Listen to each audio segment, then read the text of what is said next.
Welcome to What Are You Sporting About podcast, a podcast about business, employment, sports, and entertainment to help educate, support, and guide you to your next level. Here's your host, attorney Savania DeBarros.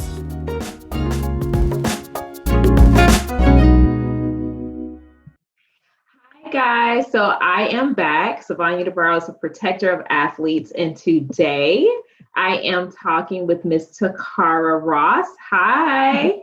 Hey, how are you? I'm doing well. So I am so happy that you are joining me on this podcast. And for our listeners, whether you are seeing this somewhere or you're listening on your favorite platform, you are going to get the benefit of being poured into by Ms. Ross today. So Toccara, tell us a little bit about who you are and how you've gotten now in the position where you are.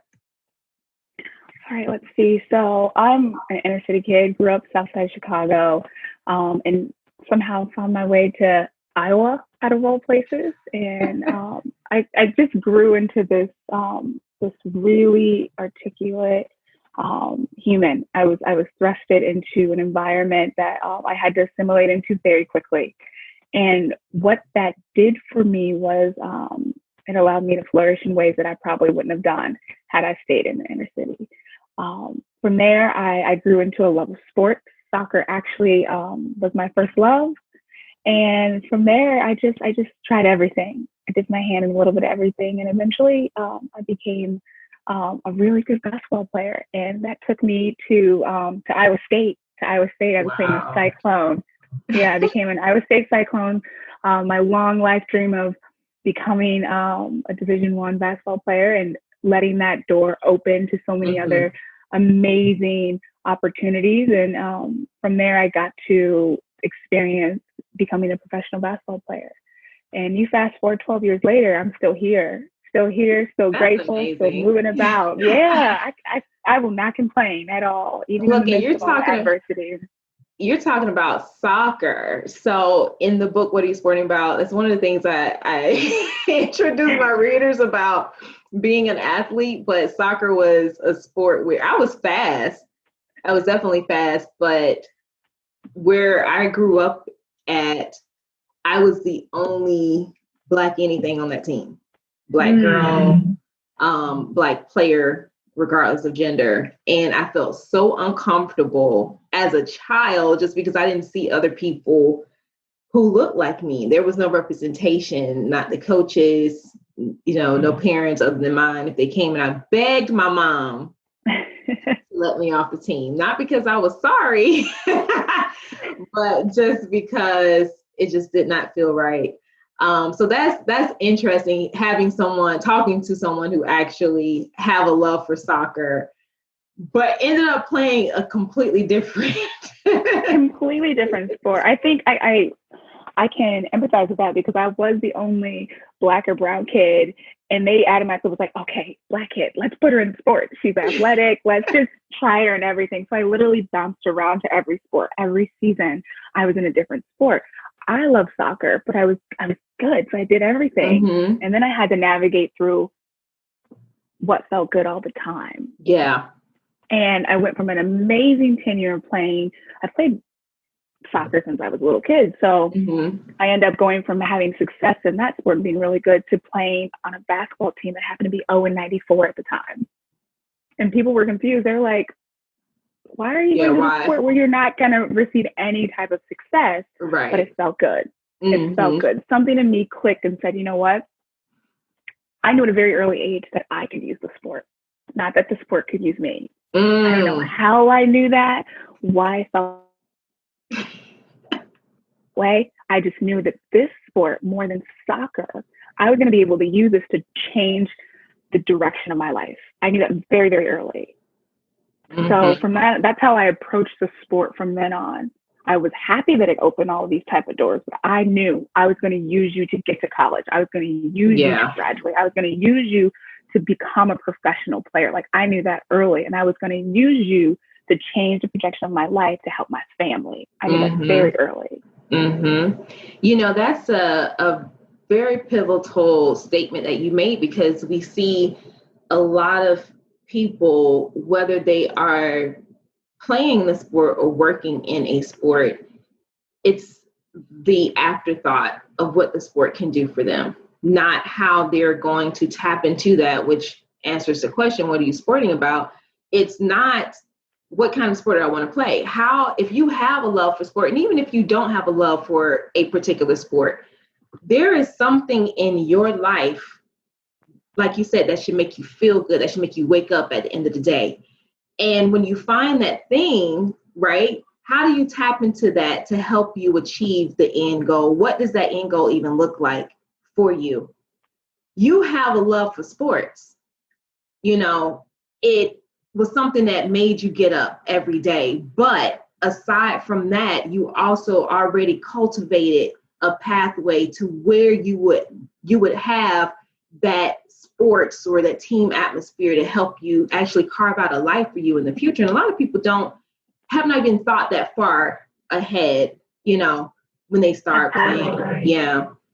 Absolutely. I think I just realized what I'm learning in my 30s. My 30s have been so amazing in the sense of I'm able to relanguage parts of my my childhood. Oh, nice. Childhood trauma.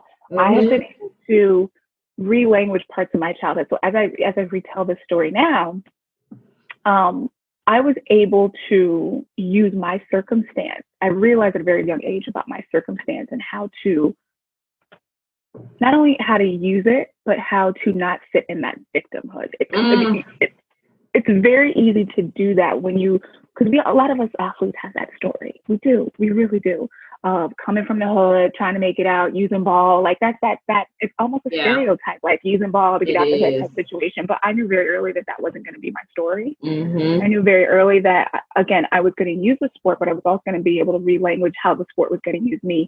And while I can tell that story of how I had that adversity, it was how I told it. And that's part of how I'm learning how to parallel it with how I'm becoming a storyteller as an adult. I'm able to relanguage that transition of my life. And at the time, I didn't know how those pieces are going to align, but I finally see how it's aligning and how all that time I was so in depth to tell the story a certain way. I'm fleshing it out now in my adulthood. Yeah. And the fact that it's coming, that the pieces are coming together now, I'm just like, oh, that makes sense. Yep.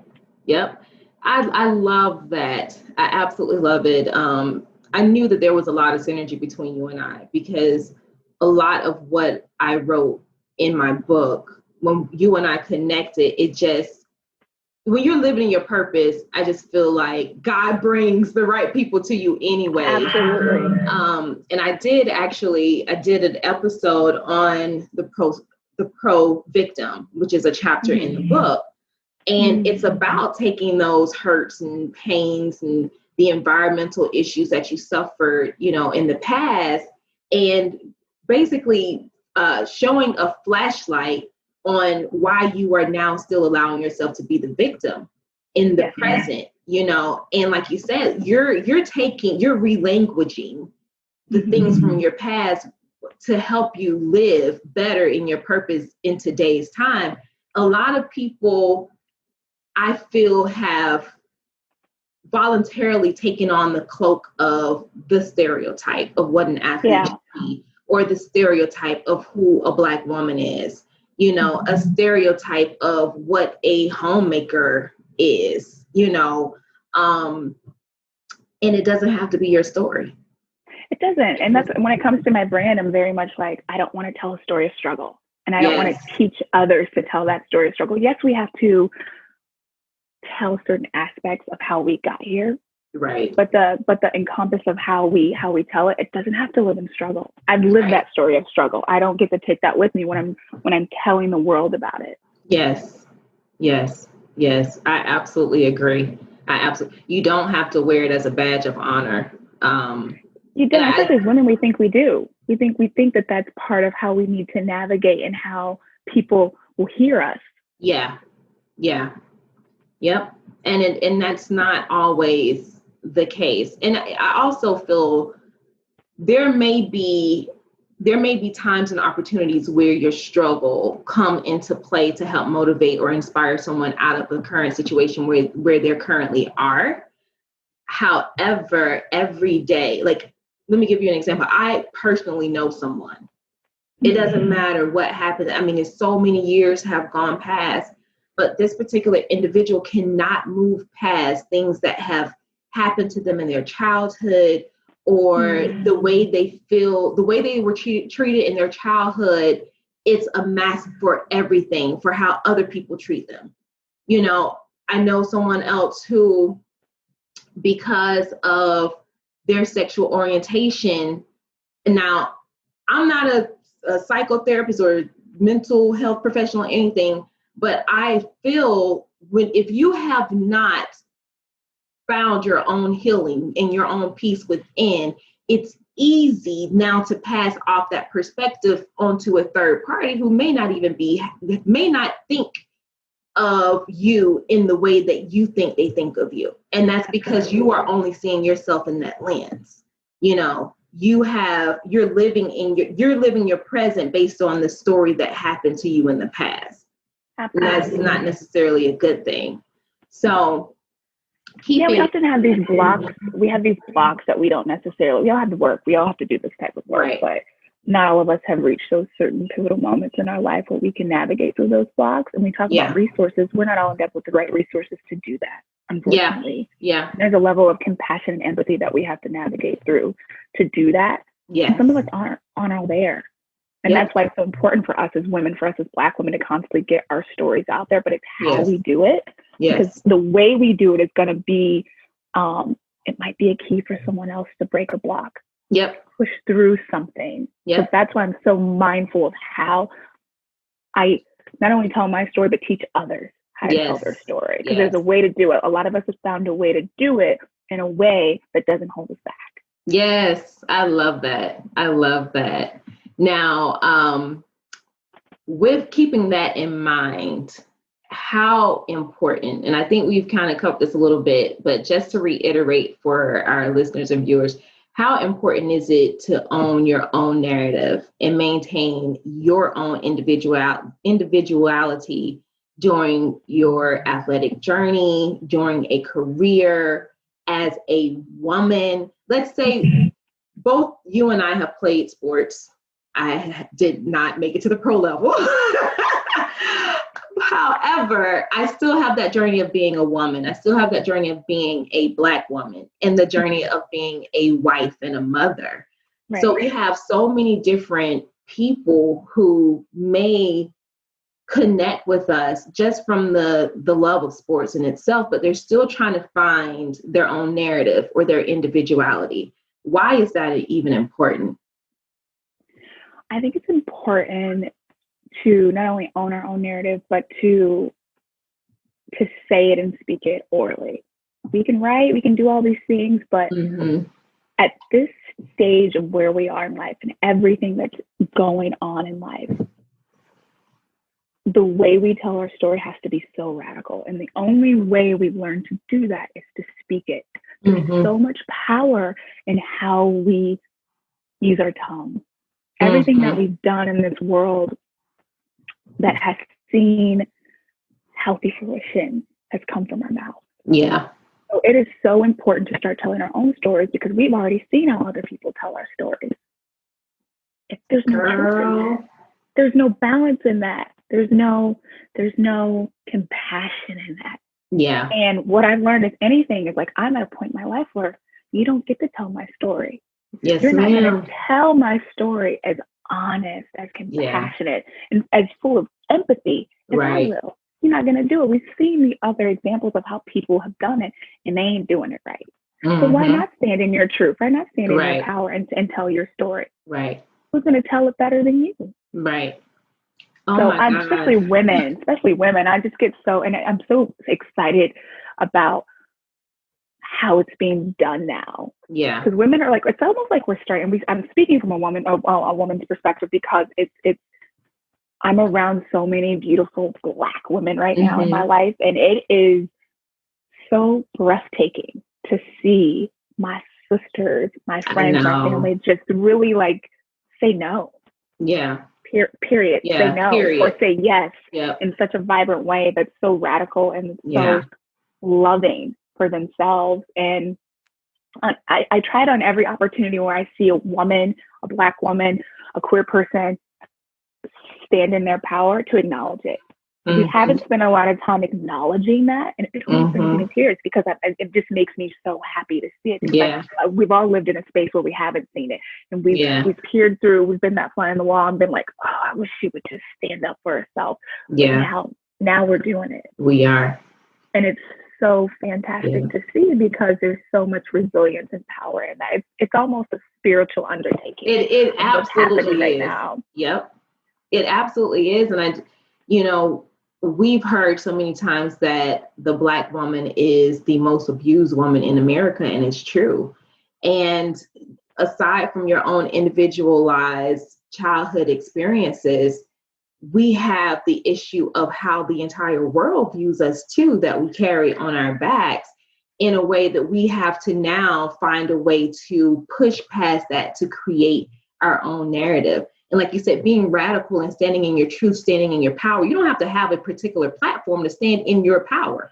There is something that we all have that make us unique in this world. But I swear to God, like, you've given me chills because it puts me in the mind frame of Les Brown when he says that you have a gift, but our voices have been pushed down so much and for so long that it takes a lot of courage.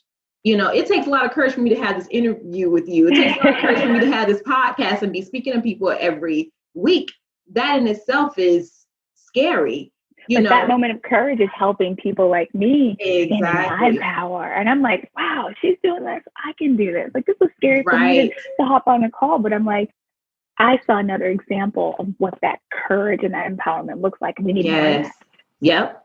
And that's exactly what Les Brown says.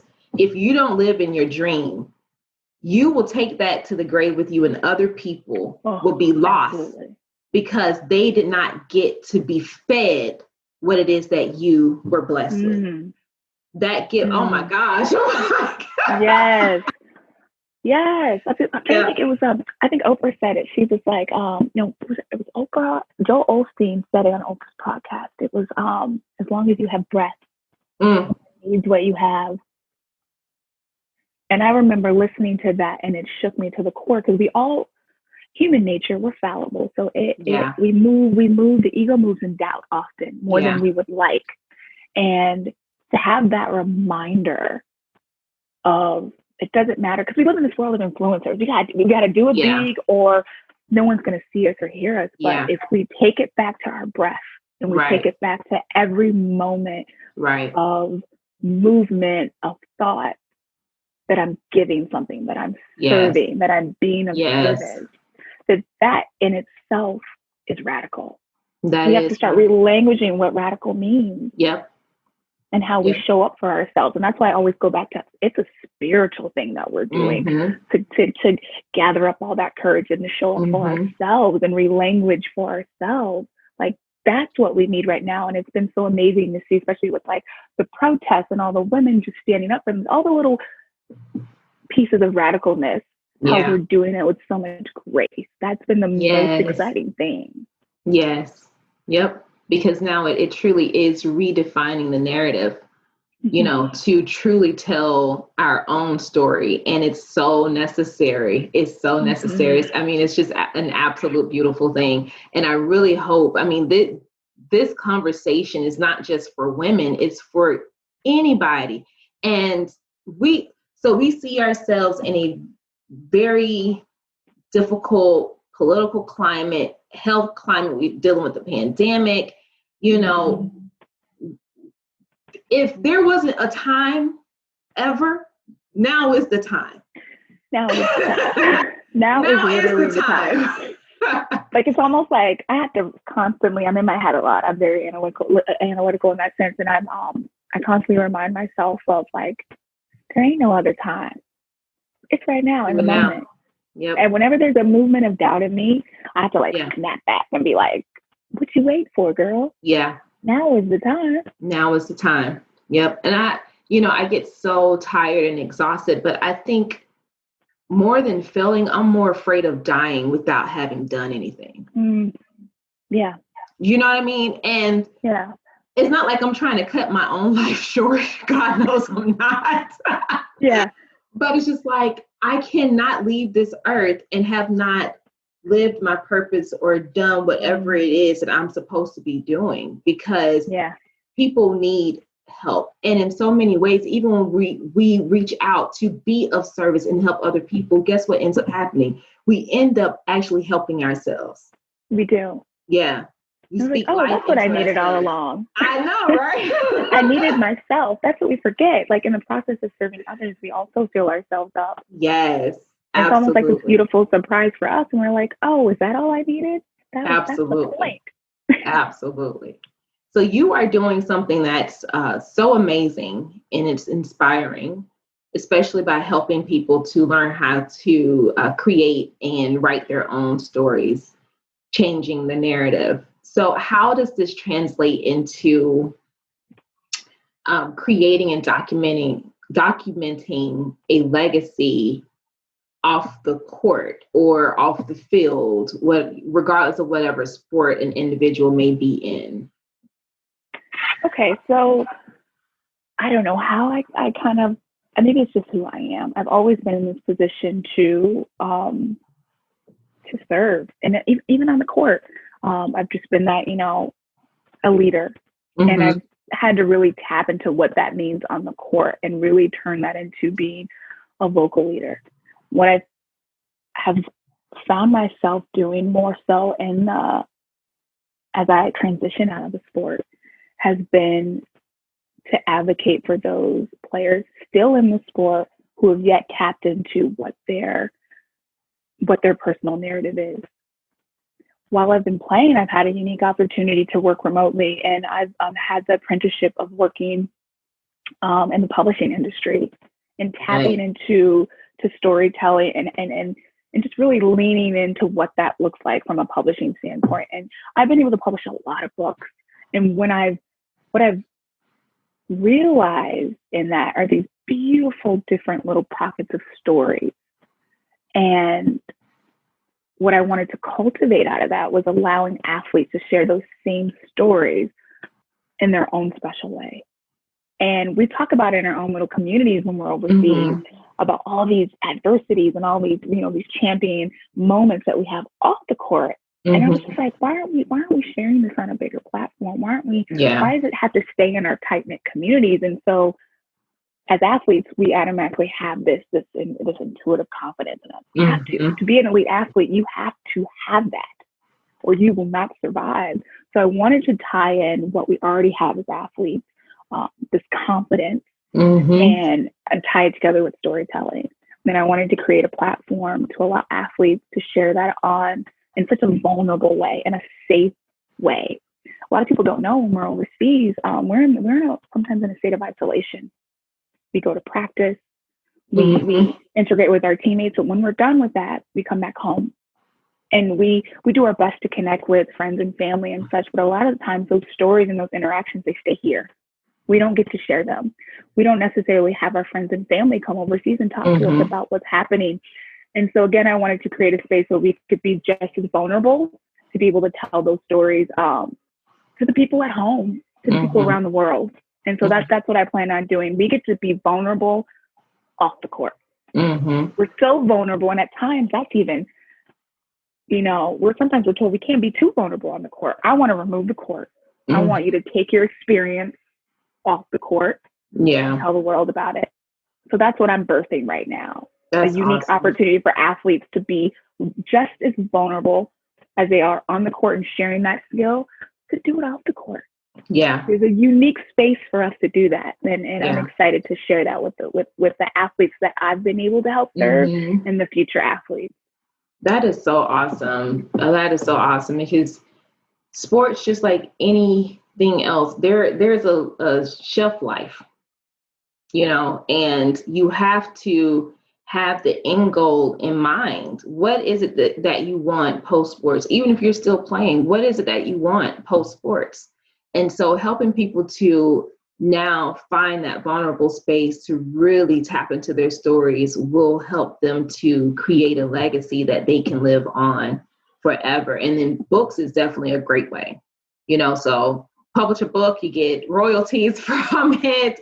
Right. Yep. It's another way we're always talking about how can we leverage ourselves as athletes. It's just another way. It's another way to do that. But it's also, it goes back to owning the narrative. It's my story. I wrote it. Yep. No one else did. It. Yep. Everyone's constantly saying you're an athlete. You need to do this, this, and this, and you need to stay in your lane. Mm-hmm. I'm trying to create another lane for us. Another way to tell a story that they own. Yes. That's theirs. Yes. And make it in a way, I'll be honest, make it in a way that's affordable. Make it in a way that's easy, not a headache, and a clean, safe space for them to just be themselves. That's amazing. Toccara, it has been a pleasure to have you on this podcast. Thank you. I mean, shoot, I've been getting goosebumps. You've been crying. I'm a crier, y'all. I'm a crier. But that's, I mean, when you're doing but it's what you amazing. Love, that's what you do. I love it. The emotion is there. Yeah, the emotion is definitely there. The power is there, and I can feel it. I can feel it through this computer screen for sure. You have definitely tapped into your purpose, and you're living it, and that's amazing. You found what you're sporting about. So I am just so blessed that you came on to share what it is that you're working on and what gets you up, every day with our listeners. So how can people stay connected to you? You can stay connected with me on Instagram. My handle is Toccara Renee. You can find me on Twitter and Facebook on all those same channels. So without Toccara Renee, so reach out to me if you need anything. Awesome. And listen, guys, if you have not yet gotten your book, make sure you head over to Amazon and go and order What Are You Sporting About, so that you can actually get caught up on some of these nitbit conversations that we talked about today. Again, this is Savani DeBarros, Protector of Athletes, and I am so happy that you joined us. Until next time, see you later. Ciao. Thanks for joining us this week on What Are You Sporting About podcast. Make sure to visit our website, prosportlawyer.com, where you can subscribe to the show in iTunes, Stitcher, or whatever your favorite platform is, so you'll never miss a show. And while you're at it, if you found value in the show, we'd appreciate a rating on iTunes or iHeartRadio. Or if you'd simply tell a friend about the show, that would help us out too. If you like the show, you might want to check out our book, What Are You Sporting About? Attorney Savania DeBarros is available for private consulting at sldebarros.com. And remember, we're here to educate, support, and guide you in your journey to success, because we're all sporting about something.